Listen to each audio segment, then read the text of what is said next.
One of the problems that arise worldwide is the difficulty in making critical decisions immediately.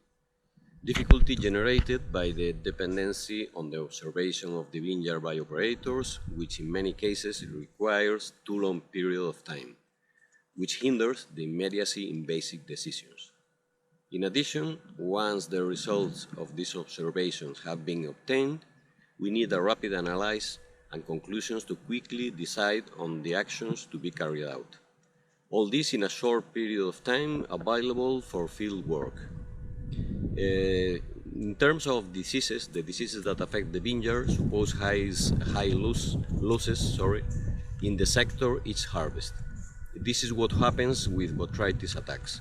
A problem for the correct management of pests and diseases in the vineyard is not having an early detection system for attacks, nor having a mechanism to carry out treatments with precision, instead of doing it in the whole plot as it's currently done.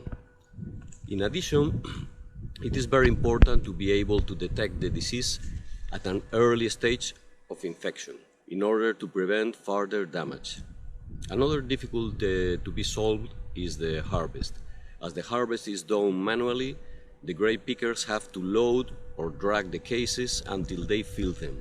So the harvest for the grape pickers is very hard, and this hardness causes a decrease in the picking speed. On the other hand, as the filled cases are later loaded by hand onto a tractor trailer to be taken to the winery, too many hours pass between the grapes being harvested and their arrival at the winery for processing, losing quality.